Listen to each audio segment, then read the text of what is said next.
Planter మార్చాలి maybe అని అనిపిస్తుంది.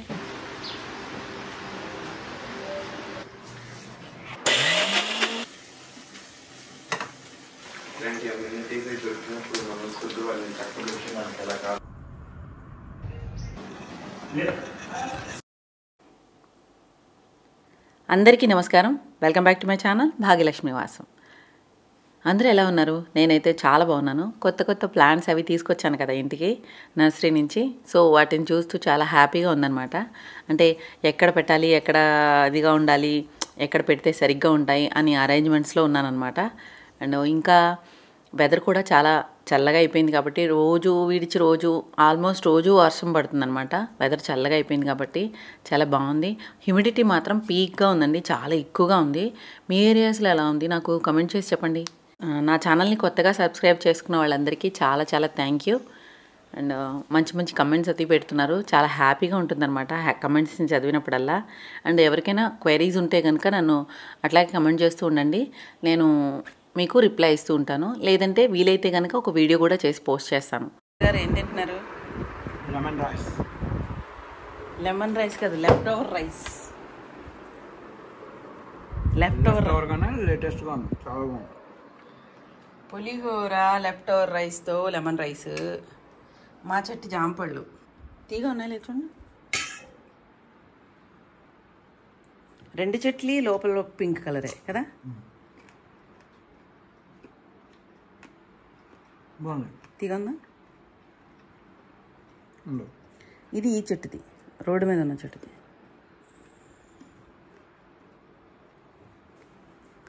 ఒక్కొక్కాయ ముగ్గుతుంటే నేను ఉడతలో తినేస్తాను చిలకలు. నిన్న 3 తిన్నాను. నాకు చెప్పలేదు. అవునా? చాలా మెట్టగా ఉంది రోడ్డు మీద. రోడ్డు మీద చెట్టు చాలా మిఠాగా ఉంటుంది. ఆ గింజలు సాఫ్ట్గా కూడా ఉంటాయి. చలో ఎంజాయ్. నార్త్లో అందరికీ ఇష్టమైన సాబుదానా వడ అండ్ మూంగ్ దాల్ హల్వా చేశానమాట. నేను ఆ వీడియో క్లిప్పింగ్స్ ఈ వీడియోలో పోస్ట్ చేస్తున్నాను.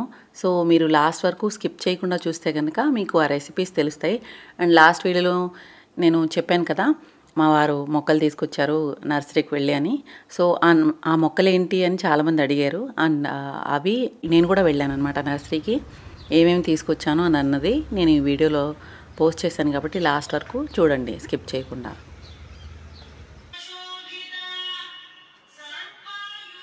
నాకు ఇంటి పనులు చేయడం అంత పెద్దగా ఇష్టం ఉండదు. అయినా ఇంట్లో అందంగా ఆర్గనైజ్డ్గా పెట్టుకోవడం ఇష్టం అనమాట. సో దానివల్ల ఇంటి పనులు చేసినా కానీ అంత బర్డెన్గా అనిపించదు. అలాగే గార్డెన్లో కూడా అందంగా డెకరేట్గా పెట్టుకోవడం ఇష్టం అనమాట. సో దాని గురించి గార్డెనింగ్ అంటే ఇంకా ఎక్కువ ఇంట్రెస్ట్ వచ్చిందనమాట. సో దానివల్ల ఇష్టంగా వేరే రకాల ప్లాంట్లు తెచ్చుకోవడం, ఫ్లవరింగ్ ప్లాంట్లు తెచ్చుకోవడం, మళ్ళీ కలర్ఫుల్ ప్లాంట్లు తీసుకురావటం, ఇట్లాంటిది గార్డెనింగ్ అన్న ప్యాషన్లో ఎక్కువైపోయింది అనమాట. ఆల్మోస్ట్ రోజు వర్షం పడుతుందని చెప్పాను కదా. మనీ ప్లాంట్ గార్డెన్లో ఒక బుద్ధుడికి ఒక స్టూల్ లాగా టేబుల్ లాగా రెడీ చేశాను కదా. అటు సైడ్ ఇటు సైడ్ కూడా గ్రానైట్ స్లాబ్స్, సన్నగా ఉన్న స్లాబ్స్ని అడ్డంగా ఇలా పెట్టేసి దాని మీద మనీ ప్లాంట్ కుండీలు పెట్టాను అనమాట. ఈ పెట్టిన కుండీలన్నీ కూడా నేను పెట్టిన కటింగ్స్ అనమాట. సో ఇవి కూడా గ్రో బాగా అవుతున్నాయి. అయితే వానకి సంథింగ్ ఎలా పడిపోయిందో తెలియదు కానీ ఇదంతా పడిపోయిందనమాట. సో కుండీలన్నీ కింద పడిపోయినాయి. అవన్నీ నేను కలిపి అరేంజ్ చేస్తున్నాను అనమాట. యాక్చువల్లీ ఇంట్లో మార్నింగ్ టైంలో మేమిద్దరం కలిపి చేసుకుంటాం గార్డెనింగ్ వర్క్ అంతా కూడా. తను నాకు చాలా హెల్ప్ చేస్తారు. తనకు కూడా ఇష్టం అనమాట నాతో పాటు గార్డెనింగ్ పని చేసేటప్పుడు తను కూడా నా కూడానే ఉంటారు.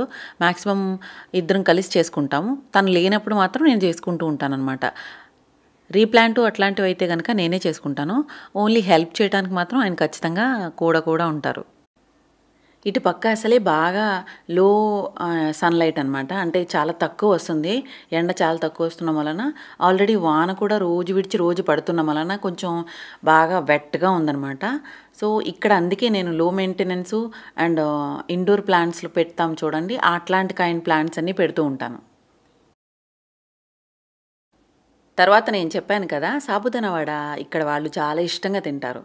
అందులోనూ మనం అనుకోండి బజ్జీలు వేసుకున్నా ఒకలాగా కాకుండా రకరకాల పిండిలతో మనం ఏదో రకంగా చేసుకుని బజ్జీ అన్నది వేసేసుకుంటాం. పకోడీ వేసుకుంటే కనుక మనం ఎక్కువ మోతాదు రైసు పిండి అంటే బియ్యం పిండి వేసుకుని చేసుకుంటాం. బేసన్ శనగపిండి మాత్రం చాలా తక్కువ వేసుకుంటాం. ఇక్కడ వాళ్ళు పకోడీ అంటే ఓన్లీ శనగపిండితోనే వెయ్యాలి, బజ్జీ అంటే శనగపిండితోనే వెయ్యాలి, ఇట్లాంటి మెంటాలిటీలు ఉంటారనమాట. బియ్యం పిండి చాలా తక్కువ, అసలు బియ్యం పిండి ఉంటుంది అని కూడా చాలామందికి తెలియదు అనమాట. సో ఇక్కడ వాళ్ళు ఎక్కువ మన కట్లెట్ లాంటివి, బజ్జీ లాంటివి, వడలు లాంటివి చేస్తే కనుక కార్న్‌ఫ్లోర్ కూడా ఎక్కువ యూజ్ చేస్తూ ఉంటారు.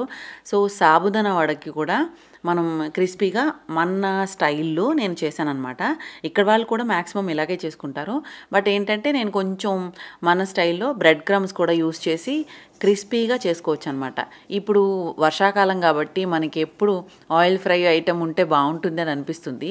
వర్షాకాలంలో తినాలనిపిస్తుంది అనమాట. సడన్గా వెదర్ చల్లగా అయిపోతే కనుక అట్లా స్పైసీగా ఏదైనా తింటే బాగుంటుంది అని అనిపించినప్పుడు ఇట్లాంటి సాబుదానా వడ చేసుకుంటే బాగుంటుంది.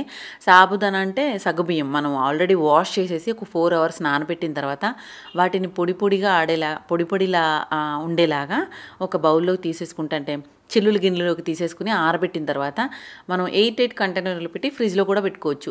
ఒక 4-5 రోజుల వరకు అది ఏమవ్వవు, బాగుంటాయి ఫ్రిడ్జ్లో పెట్టుకుంటే. ఎప్పుడు కావాలంటే అప్పుడు తీసుకోవచ్చు, వెంటనే కట్లెట్ వేసుకోవచ్చు, వెంటనే మనం ఏం కావాలంటే అది చేసుకోవచ్చు అనమాట. కిచిడి కూడా చేసుకుంటారు, సాబుదానా కిచిడి. నెక్స్ట్ ఎప్పుడైనా వీలైతే చేసి మీకు చూపిస్తాను. ఇదైతే కనుక నేను ఆలు ఒకటి తీసుకున్నాను, బంగాళదుంప ఒకటి పెద్దది, దాన్ని చక్కగా మ్యాష్ చేసేసి సాబుదానా సగ్గుబియ్యం, ఉల్లిపాయలు, అల్లం అండ్ ఒక పచ్చిమిరపకాయ క్యూబ్ అనమాట. నేను ఆల్రెడీ క్యూబ్స్ చేసేసి పెట్టుకున్నాను కదా అది, అండ్ జీలకర్ర పొడి, కొంచెం ధనియాల పొడి, గరం మసాలా అండ్ కొంచెం పసుపు వేసాను. అండ్ లాస్ట్లో ఏంటంటే కసూరి మేతి, కరివేపాకు నేను పొడి చేసి పెట్టుకున్నాను అనమాట ఇంట్లో. సో ఆ 2 కలిపిన పొడి కొంచెం వేసాను. అది చాలా మంచి ఫ్లేవర్ వచ్చింది, చాలా బాగుంది. జీలకర్ర మాత్రం డైరెక్ట్గా అలా పలుకుల్లాగానే వేసేయాలి పొడి కన్నా. సో చాలా బాగుంటుంది, టేస్టీగా ఉన్నాయి, చాలా క్రిస్పీగా వచ్చినాయి అనమాట. ఇంకొకటి ఏంటంటే నేను చీజ్ యాడ్ చేశాను అనమాట. చీజ్ యాడ్ చేయడం వలన కొంచెం అది చీజీగా చాలా టేస్టీగా ఉన్నాయి. పిల్లలకైతే మాత్రం భలే నచ్చుతాయి. కేచప్తో తినేయచ్చు, కేచప్ లేకుండా తినేసినా కూడా చాలా బాగున్నాయి. మీరు కూడా ట్రై చేసి చెప్పండి సాబుదానా వడ ఎలా ఉన్నాయో. అండ్ నేనైతే ఈ రైనీ సీజన్కి సాబుదానా కూడా నేను నానబెట్టేసి ఫ్రిడ్జ్లో పెట్టాను, ఎప్పుడు కావాలంటే అప్పుడు చేసుకునేలాగా. ఇది నేను చేసే స్టైల్లో చేశానన్నమాట.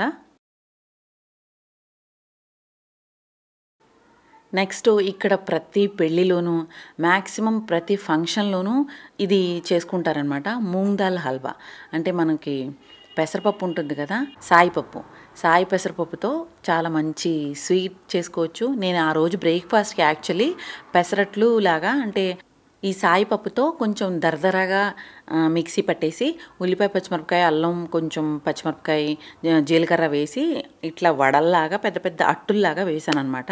చాలా బాగా టేస్టీగా వచ్చినాయి.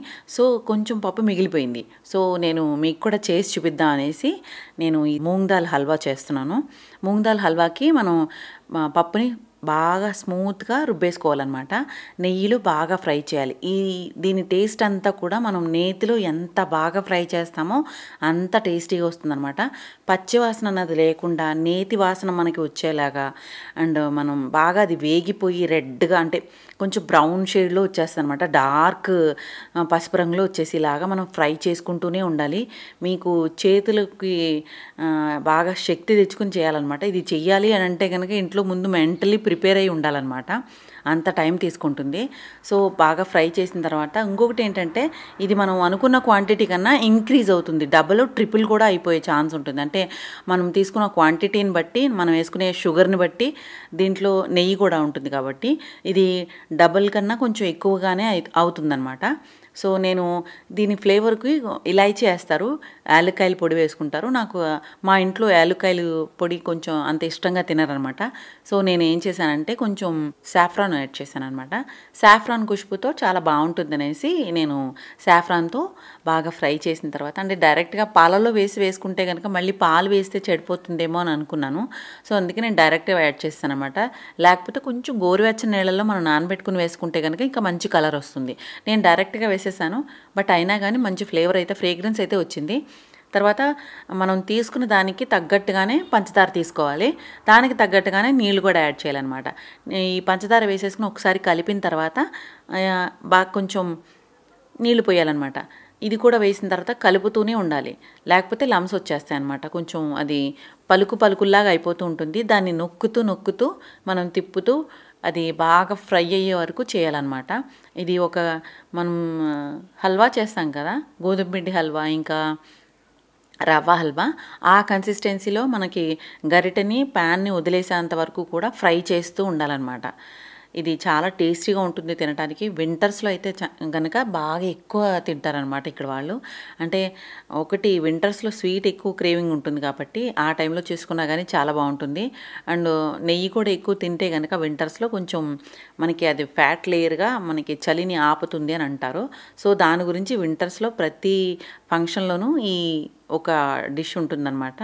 క్యారెట్ హల్వా ఒకటి, ఈ మూంగ్ దాల్ హల్వా ఒకటి బాగా ఎక్కువ ఫేమస్ అనమాట. మూంగ్ దాల్ బర్ఫీ మనకి స్వీట్ షాపుల్లో అటు సైడ్ మనకి ఆంధ్రాలో దొరుకుతుంది. బట్ ఏంటంటే అన్ని చోట్ల అంత టేస్టీగా ఉండదన్నమాట.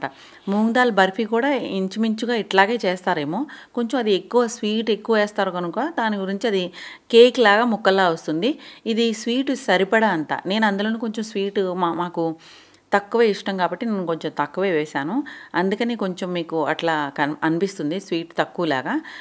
అంటే ఆ కన్సిస్టెన్సీ జిగురు వచ్చే కన్సిస్టెన్సీ అంత ఉండదనమాట. కొంచెం ఎక్కువ వేసుకుంటే జిగురు వచ్చే కన్సిస్టెన్సీ లాగా పంచదార పాకం బాగా కనబడుతుందనమాట. నేనైతే ఇలా చేశాను. మూంగ్ దాల్ హల్వా చాలా టేస్టీగా బాగా కుదిరిందనమాట. మీరందరూ కూడా ట్రై చేయండి మూంగ్ దాల్ హల్వా. ఇక్కడ వాళ్ళు నార్త్ ఇండియన్స్ బాగా ఇష్టంగా తినే స్వీట్. ఇక గార్డెనింగ్ విషయానికి వచ్చేస్తే కనుక నేను నర్సరీకి వెళ్ళాను అన్నాను కదా. 2 China doll, 2 Ashoka plants, 2 ficus plant చాలా పెద్దవన్నమాట. పెద్ద కుండీల్లో ఉన్నవి తీసుకొచ్చానమాట. అండ్ చిన్నగా సింగోనియం ఒక 4, 2 అరేలియా, 2 ఫిలోడెండ్రాన్ కూడా తీసుకొచ్చానమాట. మిగతావన్నీ మా వారు తీసుకొచ్చారు. మా వారు తీసుకొచ్చినవి నేను విడిగా వీడియో పెట్టాను. మొన్న సండేకి మొత్తం అన్ని మొక్కలు అండ్ బాల్కనీలో ఒక 3 పెద్ద ప్లాంటర్స్ ఉన్నాయి కదా, అవన్నీ కూడా మొత్తం అన్నీ టెర్రస్ మీదకి ఎక్కించేసాను. ఎందుకంటే ఇన్ ఫ్యూచర్లో నాకు మొత్తం పెద్ద ప్లాంట్స్ అన్నీ టెర్రస్ మీద పెట్టే ఉద్దేశం ఉందన్నమాట. సో ప్లాంటర్స్ పెద్దవే అన్నీ, నేను తీసుకొచ్చిన పెద్ద ప్లాంటర్స్లో ఉన్న ప్లాంట్స్ అన్నీ కూడా టెర్రస్ మీద పెట్టించేసాను.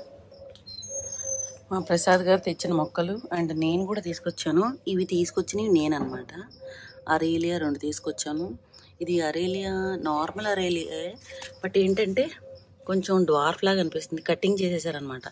సమ్మర్లో కొంచెం బాగా అన్నీ నా దగ్గర ఉన్న అరేలియా కూడా పాడైపోయినాయి. సో ఇది అండ్ సింగోనియం డ్వార్ఫ్, ఇది బాగుంది కదా, హెల్దీగా ఉంది కదా అని తీసుకున్నాను. ఇది కూడా డ్వార్ఫే. ఇది కొంచెం లైట్ కలర్, ఇది కొంచెం గ్రీనిష్ కలర్. ఇది కొంచెం వేరే, మళ్ళీ ఆకులు వేరేలా ఉన్నాయి కదా. నా దగ్గర సింగోనియం ఉన్నాయి కానీ ఇదిగో చూడండి, దీని పరిస్థితి చూడండి ఎలా అయిపోయింది. ఒకే ఒక స్టెమ్ బ్రతికిందనమాట. అండ్ ఇది కూడా ఎలా అయిపోతుంది. మొన్న సమ్మర్కి చాలా దారుణంగా పాడైపోయినాయి. సో ఇవి అండ్ ఇవి తీసుకొచ్చారు. పెండనస్ బాగుంది కానీ ఇది సమ్ కైండ్ ఆఫ్ పెద్దగా ఉంది. నా దగ్గర పెండనస్ ఎప్పుడు ఇలా చిన్నగా ఉండేవి, ఇలా చిన్నగా ఉంటాయి. బట్ ఈ చూడండి, దాంతోపాటు కంపేర్ చేస్తే చాలా పొడుగ్గా ఉన్నాయి అన్నమాట. పెద్దగా లాంగ్గా ఉన్నాయి, ఫుల్గా హెల్దీగా ఉన్నాయి. స్టెమ్స్ అవి కూడా చాలా బాగున్నాయి. మొత్తం దీన్ని మనం కావాలంటే ఇక్కడి నుంచి ఇక్కడ విడదీసి ఇంకొక మొక్కలో పెట్టుకోవచ్చు. మతలబ్ ఇంకొక ప్లాంట్ చేసుకోవచ్చు. 2, 3 కింద చేసుకోవచ్చు అనమాట. ఇది అండ్ ఇంకా డ్రెస్సీనా తీసుకొచ్చారు 2. ఇది ఒక డ్రెస్సీనా అండ్ ఇది ఒక డ్రెస్సీనా. ఇది మహాత్మాది ఇది. అండ్ ఇది ఒకటి నార్మల్ది, కొంచెం వేరిగేటెడ్ ఉందన్నమాట. చివర గ్రీన్ మధ్యలో గ్రీన్ ఉండి పైన పింక్ సైడ్ పింక్ వస్తుంది. అయితే నాకు ఇది అంత మంచిగా అనిపించలేదు, ఎందుకంటే చాలా డెలికేట్గా ఉంది అని అనిపించింది. పెద్ద కుండీలో అయితే ఉంది కానీ దీని రూట్స్ పైనే ఉన్నాయన్నమాట. అంత స్ట్రాంగ్గా లేదు కింద నుంచి. సో ఇది స్నేక్ ప్లాంట్ కటింగ్ నేను ఇక్కడ పెట్టాలి, ప్లాంట్ చేయాలి. ఇది అంత స్ట్రాంగ్గా లేదు కదా. సో నాకు అనిపిస్తుంది ప్లాంటర్ మార్చాలి మేబీ అని అనిపిస్తుంది. అండ్ తర్వాత నేను నర్సరీకి వెళ్ళాను కదా, అప్పుడు ఇది తీసుకొచ్చాను అనమాట. 2 చైనా డాల్ 2 తీసుకొచ్చాను. ఒకటి ఆల్రెడీ రీప్లాంట్ చేసేసాను. అంటే వెంటనే రీప్లాంట్ ఏం కాదు, 2 రోజులైంది తీసుకొచ్చి, 2 రోజులు ఇంట్లో ఉంచాను. తర్వాత ఇప్పుడు ప్లాంట్ చేశాను అనమాట. యాక్చువల్లీ నిన్న వీడియో పెడతామని అనుకున్నాను అన్నీ ప్లాంట్ చేసేటప్పుడు. మా సొసైటీలో కొంచెం ప్లాంటేషన్ గురించి అన్నీ జరిగిందనమాట. నిన్న ఏం జరిగిందంటే సొసైటీలో నర్సరీ అంటే ఒక ఆర్గనైజేషన్ ద్వారా ఇట్లాగా గ్రీనర్ టుమారో అనేసి వీళ్ళు అసోసియేషన్ నుంచి మొక్కలు తీసుకొచ్చారనమాట. మొత్తం సొసైటీ అంతా ఒక ఆర్గనైజేషన్ నుంచి ప్లాంట్స్ అవన్నీ డొనేషన్ చేశారనమాట. ఒక 500 ప్లాంట్లు అనమాట. మొత్తం సొసైటీలో ఆల్రెడీ గ్రీన్గా ఉంటుంది మాకు సొసైటీ మొత్తం, ప్లాంట్స్ ఎక్కువే ఉంటాయి. సో ఇంకా మందార చెట్ల దగ్గర నుంచి, జామ చెట్ల దగ్గర నుంచి, సపోటా చెట్ల దగ్గర నుంచి అట్లా అన్నీ ఇచ్చారనమాట. కొన్ని పెద్ద పెద్ద వృక్షాలయ్యే మొక్కలు కూడా ఇచ్చారు. సో అది మంచిగా ప్లాంట్ చేస్తే కనుక ఇప్పుడు చిన్న చిన్న మొక్కలే మనకి గవర్నమెంట్ నర్సరీలో చిన్న చిన్న ప్లాంట్లు దొరుకుతాయి కదా, అలా ఇంత సైజ్ అనమాట. పెద్ద అయ్యేసరికి టైం పడుతుంది. అండ్ ఇంకొకటి ఏంటి చెప్పనా, నేను బయట అశోక ప్లాంట్లు మా నక్షత్రాలకి అశోక ప్లాంట్లు వేస్తే కనుక మంచిదట. సో మా అమ్మ చెప్పింది, నేను ఒక ప్లాంట్ వేసాను, అశోక ప్లాంట్. నేను ఒక ప్లాంట్ వేసాను. ఇక్కడ నేను కంపోస్ట్ పిట్ చేశాను కదా, ఇక్కడ దీని పక్కనే ఖాళీ ఉంటే ఇక్కడ వేసేసాను అనమాట. అసలు ఖాళీగానే ఉండదు, కరివేపాకు చెట్టు ఇవన్నీ కూడా ఉంటాయి. పైకాస్ ఆల్రెడీ మాకు సొసైటీలో ఉన్నయే వచ్చినాయి అనమాట. ఇదిగో కాదంతా ఖాళీ అయిపోతే బ్యాగులన్నీ నిన్నంతా తీసాను అనమాట. ఇదిగో సొసైటీ తరఫు నుంచి మొక్కలు వేయటానికి ఇక్కడ ఇలాగా గోతులు తవ్వేసి ఉంచారనమాట. నేను అందులో ఏమీ వేయించలేదు. ఈ అశోక ప్లాంట్ మా ప్రసాద్ గారు వేశారనమాట. ఇలాగ మొత్తం సొసైటీలో అన్ని చోట్ల ప్లాంట్ చేయించారనమాట. ఇక్కడ చేయించారా, చేయించారు. అది ఇక్కడ